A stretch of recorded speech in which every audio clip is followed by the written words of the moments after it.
పెందర్తి ప్రాంతంలో స్వర్గీయ మాజీ ముఖ్యమంత్రి వైఎస్ రాజశేఖర రెడ్డి జయంతోత్సవాలు వైఎస్ఆర్ పార్టీ రూరల్ జిల్లా అధ్యక్షుడు సెరగడం చిన్న అప్పలనాయుడు ఆధ్వర్యంలో పార్టీ శ్రేణులు ఘనంగా జరిపించారు. ముందుగా పెందర్తి మెయిన్ రోడ్ కూడలిలో ఉన్న రాజశేఖర రెడ్డి విగ్రహానికి పెందర్తి మాజీ శాసన సభ్యులు అన్నంరెడ్డి అదీప్ రాజ్ పార్టీ శ్రేణులు పొలమాల వేసి ఘనంగా నివాళులు అర్పించారు.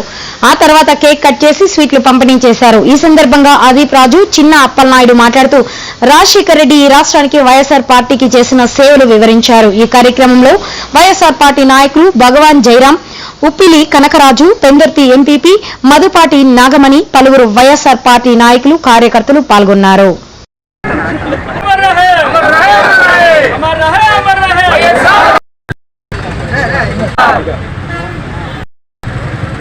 పెందర్తి నియోజకవర్గం తీసుకుంటే పెద్ద ఎత్తున ఇవాళ ఫార్మాసిటీ కానివ్వండి, ఇవాళ ఏషియాలోనే అతిపెద్ద ఫార్మాసిటీ అయినటువంటి పరవాడ ఫార్మాసిటీ కూడా మన రామ్కీ హబ్ కూడా మన దగ్గర రాజశేఖర రెడ్డి గారి దయ వల్లే ఆయన సమయంలోనే వచ్చింది.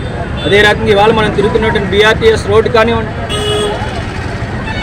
ఇవాళ విమ్స్ కానివ్వండి, ఇవాళ మనకు ఉన్నటువంటి విమ్స్ హాస్పిటల్ కానివ్వండి, ఇవాళ బీహెచ్పీవీని కాపాడి మరి బీహెచ్ఏలో విలీనం చేసినటువంటి పరిస్థితులు కానివ్వండి, steel plant expansion, NTPC expansion, ఇలా అనేక రకాలుగా సంక్షేమ అభివృద్ధి రెండింటినీ కూడా రెండు కళ్ళగా చేసినటువంటి గొప్ప నాయకుడు రాజశేఖర రెడ్డి గారు.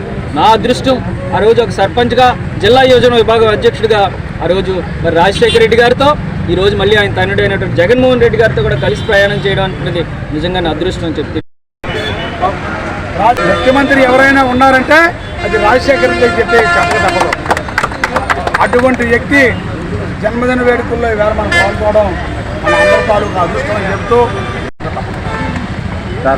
అటువంటి మానవుడు తాలూకా కుమారుడైనటువంటి మనం ప్రీతమ మాజీ ముఖ్యమంత్రి జగన్మోహన్ రెడ్డి గారు తండ్రికి తగ్గ తనయుడిగా తండ్రి నడిచిన బాటలో నడుస్తూ చక్కగా సుపరిపాలన చేశారు 5 సంవత్సరాలు. ఏదో కొన్ని చిన్న చిన్న